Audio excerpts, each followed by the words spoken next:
আমার দিনী বোনেরা শোনেন, আল্লাহর নবী বললেন সবচেয়ে ভালো নারী কোরাইশের নারী, কোরাইশ বংশের নারী, সৌদি আরবের যারা উঠে উঠে। কেন ওরা ভালো? কেন? আহনাহু আলা ওয়ালাদিহি ফি সিগরিহি, ওরা বাচ্চা লালন পালন করতে বেশি যত্ন নেয়, সেই জন্য ভালো। ওয়া আরাহু আলা জাওজিন ফি ইয়াদিহি, স্বামীর সম্পদ হেফাজত করতে বেশি শক্ত, সেই জন্য ভালো। একজন নারী ভালো হতে পারে কয়টা গুণে? দুইটা। এক, ছেলে মেয়েকে বাল্য অবস্থায় বেশি যত্ন করতে হবে, সে হলো ভালো। দুই, স্বামীর সম্পদকে হেফাজতে রাখতে পারে যে নারী, সেই ভালো। আল্লাহর নবী বলেন সবচেয়ে ভালো নারী এক, স্বামীর সাথে কথা বললে হাসি মুখে বলে। দুই, স্বামী আদেশ করলে পালন করে।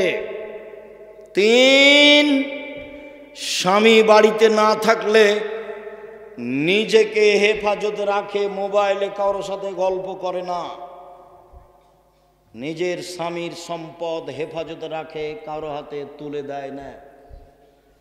যারা স্বামীর অবর্তমানে টাকা পয়সা ভাই বোনকে দিয়ে দেয়, ভাবিকে দিয়ে দেয়, বিলিয়ে দেয়, এ হলো হস্তিনী বউ, এ সংসারের ক্ষতি করে, এ ভালো নারী নয়। আল্লাহর নবী বললেন পৃথিবীর মানুষ শোনো, ভালো নারীকে খায়রুন নিসা, এক নাম্বার গুণ আল অদুদ, স্বামীর সাথে প্রেম প্রীতি ভালোবাসাই সুলভ আচরণের। যে আপনি আমার দিনী বোন, স্বামীর মুখখান যতই খারাপ হোক, আপনি ভালো আচরণ দেখাতে পিছে হটবেন না, অভিমান করবেন না, আর প্রতিবাদ করবেন না। সে তার মুখখান যতই খারাপ হোক, আপনার আচরণ সব সময় প্রেম প্রীতি ভালোবাসা নিয়ে থাকবে, এটা আল্লাহর আদেশ। দুই, আল অদুদ, যেসব মহিলার ছেলে মেয়ে বেশি দিতে পারে। তিন, আল আউদেল জাওজে, স্বামী কোনো সময় রাগ করলে স্বামীর হাত ধরে বলে যতক্ষণ পর্যন্ত আপনার রাগ না মিটবে ততক্ষণ পর্যন্ত আমি কোনো খাদ্য খাবো না, তার নাম ভালো নারী। আল্লাহ রাসূল বলেন ভালো নারী কে? এক, আল অদুদ, স্বামীর সাথে প্রেম প্রীতি ভালোবাসায় যে ভালো, সেই ভালো। দুই, বেশি সন্তান দিতে পারে যে, সেই ভালো নারী। তিন, অল মুতিয়াত, স্বামীর সুবিধা অসুবিধায় পরামর্শ দিতে পারে যে, সেই ভালো নারী। চার, অল মুসিয়াত, স্বামীর ব্যথায় ব্যথিত হয়, স্বামীর দুঃখে দুঃখিত হয়, স্বামীর খুশিতে খুশি হয় যে, সেই ভালো নারী। এক মিনিট, স্বামীকে কিভাবে পরামর্শ দিবেন, উপদেশ দিবেন, তার সাথে কিভাবে তার ব্যথায় ব্যথিত হবেন, এক মিনিট। আল্লাহর নবী বললেন খাদিজা, খাসি তো আলা নাফসি, আমি মনে হয় মারা যাব, আমি মনে হয় বাঁচব না খাদিজা, আমি গাড়ে হিরাইছিলাম, কে যেন আমাকে চেপে ধরলো, ধরে বলছে পড়েন। আমি বললাম পড়তে জানি না। আবার চেপে ধরে বলল পড়েন। আমি বললাম পড়তে জানি না। আবার চেপে ধরে বলল পড়েন। আমি বললাম পড়তে জানি না। তখন উনি বললেন পড়েন, ইকরা বিস্মি রাব্বিকাল্লাযী খালাক, খালাকাল ইনসানা মিন আলাক। তখন খাদিজা বলছেন কাল্লা, কখনো নয়, অসম্ভব, হতে পারে না, আল্লাহে মা ইউখজিক আল্লাহ, আল্লাহ আপনাকে অপমান করবেন না। কেন? এক, তাসিলুর রাহিমা, মানুষের সাথে সদাচরণ করেন, এই জন্য আল্লাহ অপমান করবেন না। 2 তাকসিবুল মাদুমা, অসহায় মানুষের সুবিধায় থাকেন, এই জন্য আল্লাহ অপমান করবেন না। তাহমিলুল কাল্লা, অসহায় মানুষের বোঝা বহন করেন। কে ঋণ পরিশোধ করতে পারে না, এই তোমার ঋণ আমি দিয়ে দেব। কে মানুষের সাথে টাকা নিয়েছিল দিতে পারে না, কর্জ নিয়েছিল দিতে পারে না, কাপড় নাই কিছু করতে পারে না, এই তোমাকে আমি একটা কাপড় দিয়ে দেব। অসহায় মানুষের বোঝা বহন করে যে, তাকে আল্লাহ অপমান করবেন না, আপনি অসহায় মানুষের বোঝা বহন করেন। 4 তাকরিজ জাইফা, মেহমানকে খেতে দেন। 1 নম্বরে বলেছেন আপনার সদাচরণ আছে, আল্লাহ আপনাকে অপমান করবেন না। এসব সান্ত্বনা কে দিচ্ছে? খাদিজা স্ত্রী দিচ্ছেন। তা আপনার স্বামী বাড়িতে এসেছে, খুব টেনশন, মাথা ধরে গেছে, কি দুর্ঘটনা ঘটেছে, আমি যে দল করি সে দলের এক ছেলেকে মেরে দিয়েছে, কি করি, অনেক ঝামেলা। তো এখন স্ত্রী বলছে, তোমাকে নিষেধ করলো, তুমি যায় না, তুমি বাইরে যাও, তুমি তো জোর করে গেলে, তোমারই তো এগুলো দোষ। এইটা কি হলো? এটা বউ হলো? ভাইজান বুঝতে পেরেছেন? আমি কিন্তু যে ভাষাগুলো নকল করছি সব বুখারী মুসলিমে। আল্লাহ নবী এসে বলছেন, খাদিজা আমি মনে হয় মারা যাব, বিপদে। তো প্রথম মুখের ভাষা কাল্লা, আরবি ভাষা, কখনো নয়, অসম্ভব, এটা হতে পারে। আল্লাহর কসম, আল্লাহকে অপমান, আল্লাহ আপনাকে অপমান করবেন না। 1 নম্বর কারণ, আপনি সদাচরণ করেন। এই ছেলে, আল্লাহ মুহাম্মদ সাল্লাল্লাহু আলাইহি ওয়াসাল্লাম অপমান করবেন না কেন? খাদিজা কি বলছেন? আপনি কি করেন? সদাচরণ করেন, এই জন্য আল্লাহ আপনাকে অপমান করবেন না। তাহলে স্ত্রী কি বলবে চিন্তা করবেন না, টেনশন ভোগ করেন না যেন। এমনি তো আপনার প্রেশার আছে, আরে কিছু না, এগুলো মিটে যাবে ইনশাল্লাহ, চিন্তা করেন না, মিটে যাবে, এগুলো চিন্তা করিয়েন না, ইনশাল্লাহ এগুলো ঠিক হয়ে যাবে। প্রত্যেক সমস্যার সাথে সমাধান থাকে, এত আপনার মাথা ব্যথা কেন? এগুলো কে বলবে? স্ত্রী বলবে। এরপরে বলছে, চলেন একটা বড় মানুষের সাথে আপনাকে একটু দেখে নিয়ে আসি, পরিস্থিতিতে ওরাকে নওয়াফলের কাছে নিয়ে যাব। নিয়ে যা বলবেন, চাচা আপনার ভাইয়ের ছেলেকে দেখুন তো, ঘটনা কি, কি খবর মোহাম্মদ, ঘটনা কি? এই ঘটনা, আমি গাড়ে হিরাই বসেছিলাম, এই ঘটেছে। ও আরে সে তো নামুস, সে তো জিবরাইল, এলাকার লোক তো তোমাকে বের করে দিবে। এটা হলো দ্বিতীয় কথা। প্রথম কথা হলো ও জিবরাইল, দ্বিতীয় কথা কি? এলাকার লোক বের করে দিবে। তখন আল্লাহ রসুল বলছেন, মুখরে জিয়া, এলাকার লোক আমার বের করে দিবে, এটা হয় কি করে? এলাকার লোক আমার মতো ভদ্র মানুষ জীবনে দেখেনি কোনোদিন, তারা আমাকে আলামিন বলে ডাকে। আমার খালা, ফুফু, চাচি, দাদা, চাচারা আমাকে অন্ধভাবে ভালোবাসে। তখন বলছেন, শোনো মোহাম্মদ, জিবরাইল যার কাছে এসেছে তাকে বের করে দেয়নি এমন পৃথিবীতে ঘটেনি। যত মানুষের কাছে জিবরাইল এসেছে নবীর কাছে, সবকে এলাকা থেকে বের করে দিয়েছে, তোমাকেও দিবে। তবে যদি আমি থাকি তোমার সহযোগিতা করব। বড় মানুষের কাছে নিয়ে এসেছেন কে? খাদিজা স্ত্রী নিয়ে এসেছে। আপনি আমার দিনী বোন, স্বামীকে হতাশা করবেন না, তার পাশে থাকবেন। আরেক মিনিট, কথা বলছেন নাকি? এই মেয়ে কথা বলছো কেন? আরেক মিনিট খেয়াল করেন, আপনাকে বলছি। হুদায়বিয়ার যুদ্ধে গেছেন, হুদায়বিয়া সন্ধি করে ফিরে আসছেন, কাবা ঘরে ঢুকবেন না। আরে 1-1.5 কিলোমিটার আছে, তাহলে কাবা ঘর। আল্লাহ রাসূল বলছেন যাব না, ফিরে যাব। তখন ওমর বলছেন, আপনি সত্য নবী নন? হ্যাঁ আমি সত্য নবী। ইসলাম ধর্ম সত্য নয়? হ্যাঁ ইসলাম ধর্ম সত্য। আপনি বলেননি কাবা ঘরে ঢুকবো? হ্যাঁ আমি বলেছি কাবা ঘরে ঢুকবো, তবে এবছরই ঢুকবো, এ কথা বলিনি। চুপ। আবু বকর সিদ্দিকের কাছে গিয়ে বলছে, আবু বকর সিদ্দিক, ইসলাম ধর্ম সত্য ধর্ম নয়? হ্যাঁ সত্য ধর্ম। মোহাম্মদ সত্য নবী নন? হ্যাঁ মোহাম্মদ সত্য নবী। মোহাম্মদ সাল্লাল্লাহু আলাইহি সাল্লাম বলেননি যে এবছর কাবা ঘরে ঢুকবো? হ্যাঁ বলেছেন কাবা ঘরে ঢুকবো, তো এবছরই ঢুকবো এই কথা বলেননি। আবু বকর সিদ্দিকের কথাতে আর রাসূলের কথাতে একটা অক্ষরের কমবেশ নেই। ফিরে যাবেন না।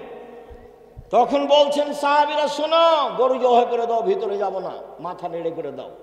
গরু জবাই করে দাও, কুরবানি, মাথা নেড়ে করে দাও, কাবা ঘরে ঢুকবো না। কেউ কুরবানি করে না, সবাই চুপচাপ, ফিরে যেতে চায় না কেউ।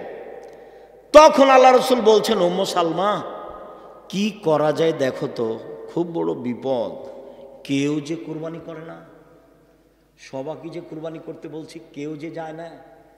তখন উম্মে সালমা বলছেন, চিন্তা করবেন না, আপনি নিজেরটা করে ফেলুন, দেখা যাক কি হয়। স্ত্রী বলছেন। এবার আল্লাহ রাসূল কি করলেন? নিজেরটা করে ফেললেন। সব সাহাবীরা বের হয়ে সবাই করতে লাগলেন। স্ত্রীর পরামর্শ।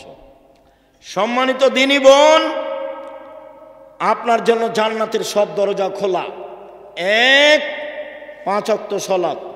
2, রমজান মাসে রোজা। 3, স্বামীকে মেনে চলা। 4, জেনায় লিপ্ত না হওয়া।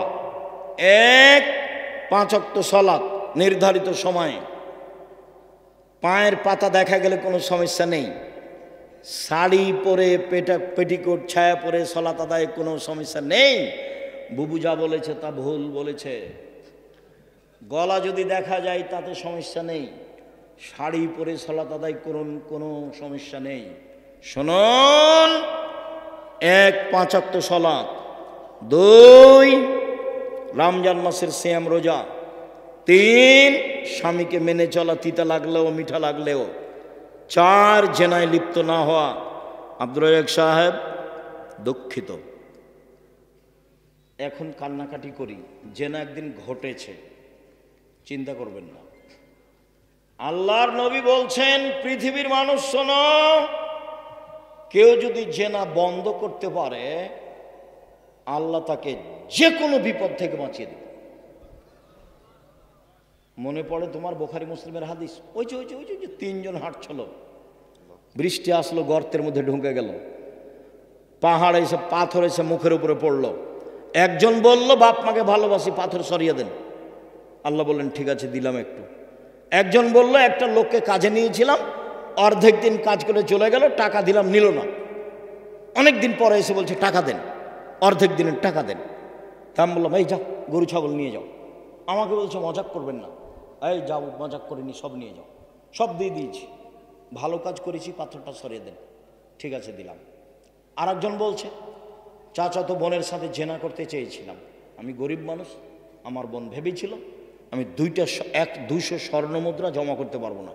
হাড় ভাঙা পরিশ্রম করে 200 স্বর্ণ মুদ্রা আমি জমা করেছিলাম। আমি যখন জেনা করব মনে করে সিদ্ধান্ত নিলাম, বসেছি, তখন আমাকে বলছে, দেখ রে, আমাকে অসতী প্রমাণ করিস না, আমি একজন অসতী নারী হতে চাই না। তা আমি জেনা করিনি, উঠে গেছি, বন্ধ করেছি জেনা। পাথর সরিয়ে দাও, দিলাম। তুমি যদি আজ থেকে জেনা বন্ধ করতে পারো, আল্লাহ তোমাকে যে কোনো বিপদ থেকে বাঁচিয়ে দেবে। শুধু তাই নয়, আল্লাহ বলছেন, অনাহা নাফসা আনিল হাওয়া ফাইনাল জান্নাতা হিয়াল মাওয়া। কেউ যদি নিজেকে অশ্লীল কাজ থেকে ঠেকাতে পারে, তার জন্য জান্নাতুল মাওয়া আছে। এই ছেলে তোমাকেও বলছি, অশ্লীল কাজ আজ থেকে বন্ধ। মেয়েদের যত নাম্বার আছে মোবাইলে, বাড়ি পর্যন্ত সে নাম্বার যেন একটাও না থাকে। বক্তব্যের সাথে মুনাফিকি করো না, বক্তব্যের সাথে মুনাফিকি করে কোনো লাভ নেই। গান বাজনা হারাম, খেল তামাশা হারাম। স্কুলে হলে কি হবে, বাড়িতে হলে কি হবে? মুহাম্মদ সাল্লাল্লাহু আলাইহি সাল্লাম গান বাজনা শুনলে কানে আঙ্গুল দিতেন, দূরে সরে যেতেন। গান বাজনা হারাম। গান বাজনা করে যারা, তাদের ক্রয় করা হারাম, তাদের শিখিয়ে দেওয়া হারাম, তাদের সব কিছু হারাম। আল্লাহ নবী বলেছেন, ইন্নাল্লাহ হারামাল খামরা ওয়াল মাইসিরা ওয়াল কুবা। মদ হারাম, জুয়া হারাম, ডুবি তবলা হারাম, ঢোক ঢাল হারাম, ঢোল ঢাক হারাম, গান বাজনা হারাম, বাদ্যযন্ত্র হারাম, দোতারা সেতারা বাজনা সব কিছু হারাম। যত গান বাজনা বাদ্যযন্ত্র আছে সব হারাম, একাধিক হাদিস। যাওয়ার সময় তো উপদেশ বইটা নিয়ে যাবেন, বিস্তারিত লেখা আছে। সম্মানিত দিনী ভাই বোন, জরুরি কথা, 7, 6, 7 নভেম্বর সম্মেলন আপনার কাছের প্রতিষ্ঠানে। আমি ঐকান্তিকভাবে কামনা করি আপনি তো যাবেন, ভাই বোন আত্মীয় স্বজনকে নিয়ে যাবেন। এই সামনে নভেম্বর 6, 7 পাকিস্তানের এহসান এলাহির জহিরের ছেলে ইবতেসাম এলাহি জহির থাকবেন। দেশের বড় বড় আলেম ওলামা থাকবেন। তার টিকিট করা হয়েছে, তিনি চলে আসছেন, কয়েকদিন আগে আসবেন। মর্মে সম্মেলনে আমার দিনী ভাই বোনকে উপস্থিত হওয়ার জন্য আন্তরিকভাবে অনুরোধ করলাম। 2 ডিসেম্বরে ফরম, 1 জানুয়ারি ভর্তি। ছেলে মেয়ে নিয়ে যাবেন, ভর্তি হতে পারলে আলহামদুলিল্লাহ। 3 সদাচরণ দিয়ে জান্নাতুল ফেরদাউস পাওয়া যায়। এমন কোন ইবাদত নাই পৃথিবীতে যার বিনিময় সরাসরি জান্নাত, সদাচরণ ছাড়া। জান্নাতুল ফেরদাউস সবচেয়ে দামি জান্নাত। চলেন, আল্লাহ রাসূল বলেন, পৃথিবীর মানুষ শুনে রেখো, কেউ যদি তর্ক না করে, সত্য হলেও তর্ক করবে না। আব্দুর রাজ্জাক সাহেব এটা বলেছেন, আরে না এটা বলেছেন, আরে না এটা বলেছেন। আসসালামু আলাইকুম, গেলাম, আমি আপনার সাথে তর্ক করতে রাজি নই, আপনি থাকেন, আমি গেলাম। সত্য হলেও তর্ক ছেড়ে দেয় যে আমি মুহাম্মদ সাল্লাল্লাহু আলাইহি সাল্লাম তাকে জান্নাতে একটা ঘর নিয়ে দিব। 2 তারাকাল কিজবা ওয়াইন কানা মাযহা, মজাক করে হলেও যে মিথ্যা বলে না, মজাক করেও মিথ্যা বলে না, বলে না যে আমি মুহাম্মদ সাল্লাল্লাহু আলাইহি সাল্লাম তাকে জান্নাতে একটা ঘর নিয়ে দিব। 3 ওয়া আলাল জান্নাহ লিমান হাসানা খুলুকাহু, যে তার চাল চলনকে ভালো করলো, আমি মুহাম্মদ সাল্লাল্লাহু আলাইহি সাল্লাম তাকে জান্নাতুল ফেরদাউস নিয়ে দেব। চাল চলন কি জিনিস? ভালো কথা, ভালো কর্মের নাম চাল চলন। একটা বৃদ্ধ মানুষ, আমাদের চাচাতো চাচা, আমার ভাইকে মেরেছে। তো এখনো এখানে এসেছে, আমি চেয়ারে বসে আছি, আমার মনটা খুব খারাপ। আসার সাথে সাথে বলছে, জি চাচা বসেন, চাচা আপনি বসেন। উঠে গিয়ে চাচা আপনি বসেন, ভিতর কিন্তু জ্বলছে। কেন? ও আমার ভাইকে মেরেছে, একটু আগে এক থাপ্পড় দিয়ে এসেছে। আপনি ওটা প্রকাশ করতে পাবেন না, আপনি বলেন চাচা আপনি বসেন। এর নাম সদাচরণ। ভাই ভাই গন্ডগোল হয়েছে, বড় ভাইয়ের কারণে গন্ডগোল হয়েছে। ছোট ভাই বড় ভাইয়ের হাত ধরে বলবে, ভাই যা হয়েছে মাফ করে দিন। কে হাত ধরবে? ছোট ভাই। গন্ডগোল হয়েছে, যায় যায়, আরে মাস কথা হয় না, যায় কথা হয় না। আর এমনও আছে যে ওই বড় ভাইয়ের রাস্তাটা ও একটু ওদিকে বাড়ি, এরই গলির ওপর দিয়ে যায়, তো বলছে তোকে কাঁটা দিয়ে ঘেরে দেবো, দিয়ে যেতে দেবো না, কাঁটা দিয়ে ঘেরে দিচ্ছি। তোবা করেন, এই নোংরা চরিত্র ভুলে যেতে হবে।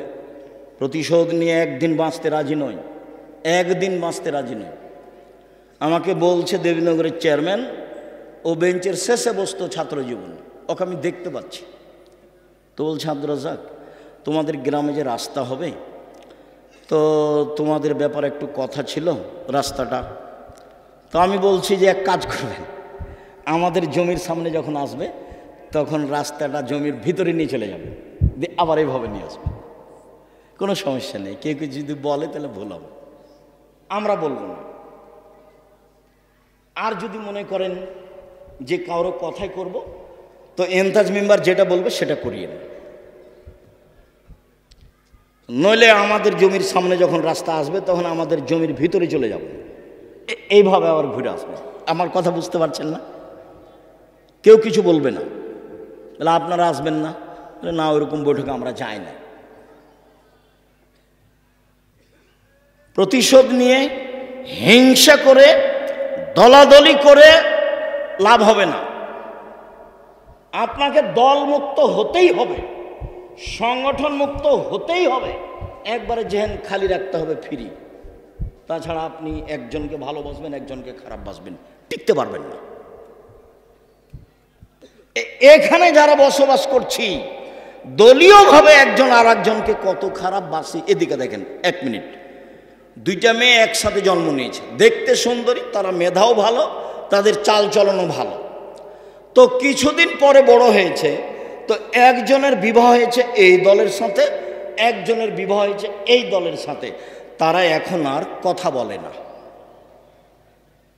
তারা এখন আর কথা বলে না। কয়েকদিন আগে কিন্তু একজনকে ছেড়ে আর একজন থাকতো না, কথায় কথা বলতো, আম্মা ও কই, আম্মা ও কই, ও বলতো আম্মা ও কই, একজন আর একজনকে ছেড়ে থাকতো না। এটা রোগ, এটা ব্যাধি, এখান থেকে আপনাকে মুক্ত হতে হবে। মানুষকে ভালো ভাসতে হবে, প্রতিবেশীর সাথে ভালো আচরণ করতে হবে, টিকা যাবে না। সম্মানিত দিনী ভাই বোন, সদাচরণ দিয়ে সবচেয়ে দামি জান্নাত পাওয়া যায়।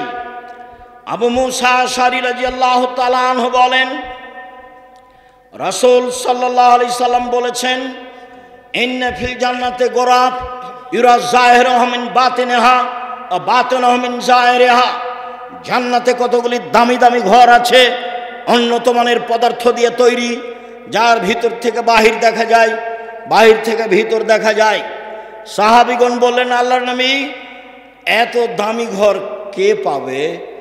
তখন আল্লাহ রাসূল বললেন, লেমন আলানাল কালামা, যার স্বভাব ভালো, আচরণ ভালো, সে পাবে।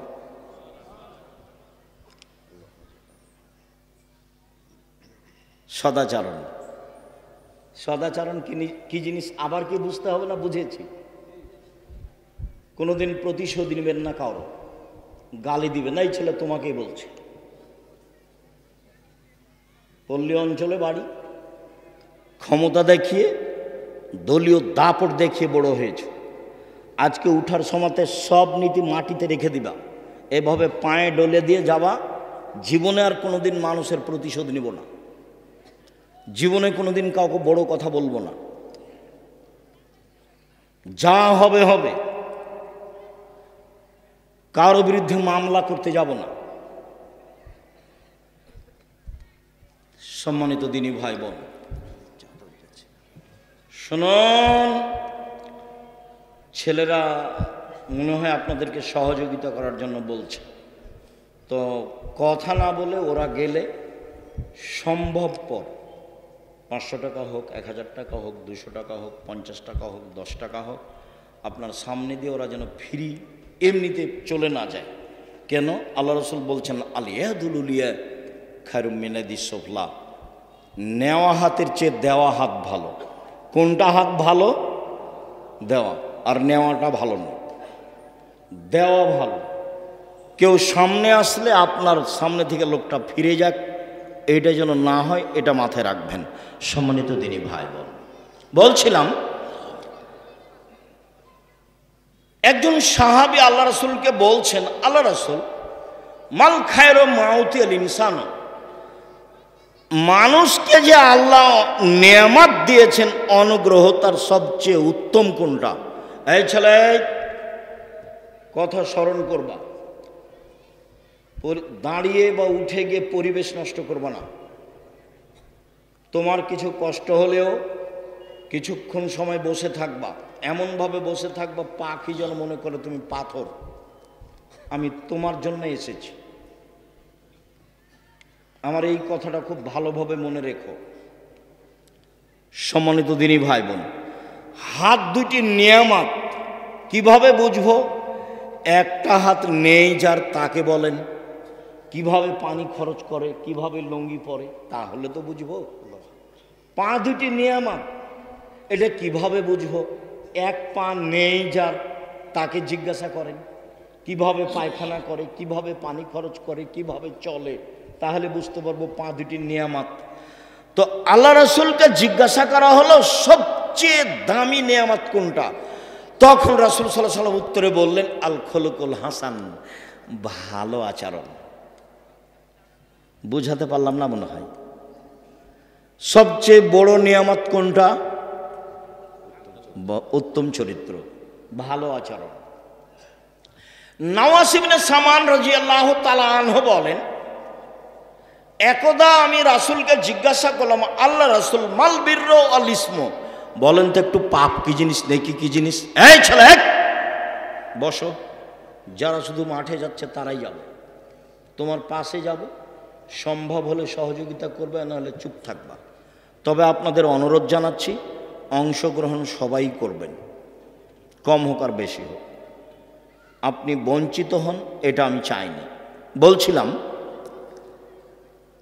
আল্লাহ রাসূল বলেন তো পাপ কি জিনিস আর নেকি কি জিনিস? প্রশ্ন মনে থাকবে? একজন সাহাবী বলছেন, কাকে বলছেন? আল্লাহ রাসূল সাল্লাল্লাহু আলাইহি সাল্লামকে। এখন আল্লাহ রাসূল বলছেন, আল বিরর হুসনুল খুলুক, নেকি হলো সদাচার। কেন বলবেন যে নেকি হলো তাহাজ্জুদ? নেকি হলো কি? তাহাজ্জুদ, এই কথা বলবেন। নেকি হলো হজ, নেকি হলো কোরআন তেলাওয়াত। এ না বলে উত্তরে কি বললেন? নেকি হলো সদাচরণ। মনে রাখতে হবে, আপনি আমার দিনী বোন, ভাবির কাছে প্রতিশোধ নেবেন না, ভাবির সাথে কাজে থাকবেন। যদি ভাবির সাথে কাজে না থাকেন, যা পারে তা করুক। তা আপনি যখন শ্বশুরবাড়ি যাবেন তখন আপনার ননদেরা সাথে থাকবে না। কাজেই ভাবির সাথে কাজে থাকবেন। চাচি, নানি, দাদা, দাদি, খালা, ফুফু যারা আছে, কোনো মহিলার সামনে জোর করে মুখ খুলবেন না। ঝগড়া তো বহু দূরের কথা। গ্রামের মহিলারা যখন ঝগড়া লাগে তখন সবচেয়ে জয়ী কে?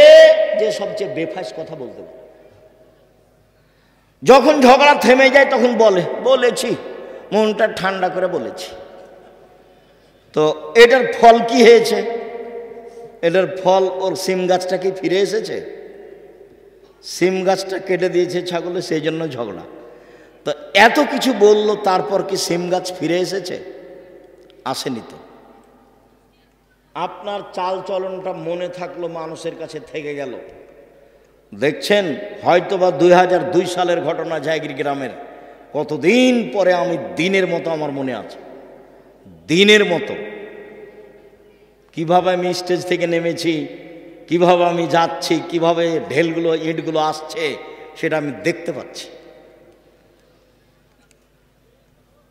মানুষের চাল চলন মানুষের সাথে থেকে যায়। এই কথার অর্থ এই নয় যে এটা বলে আপনাকে আমি খাটো করছি, এটা নিয়ে আমি মাথা ব্যথা নেই আমার।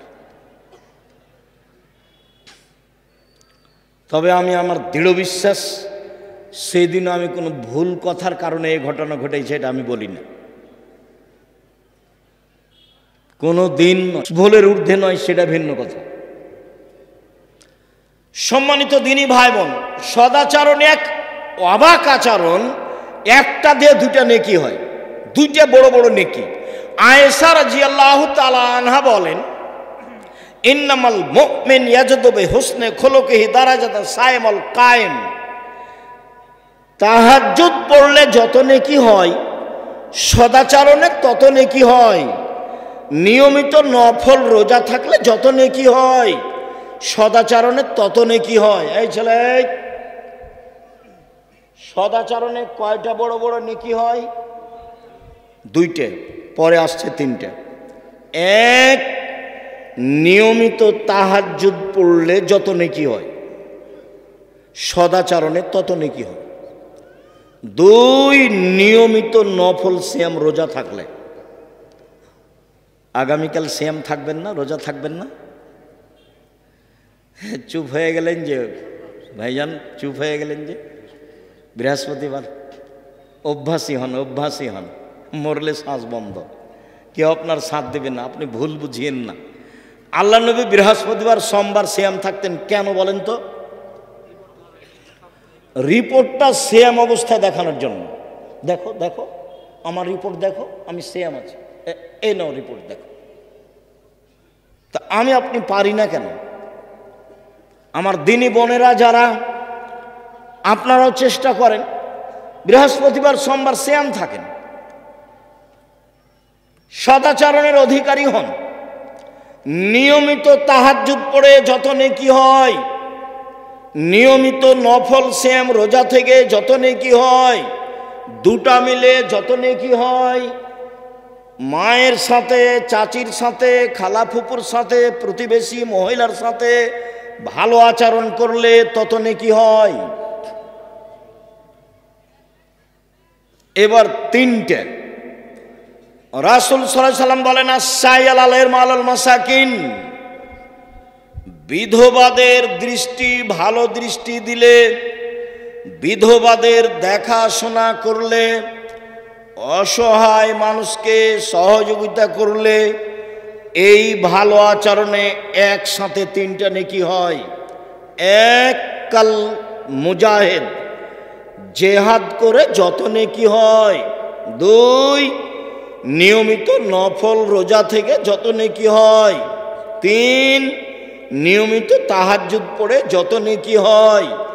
তিনটা মিলে যত নেকি হয়, সদাচরণে তত নেকি হয়।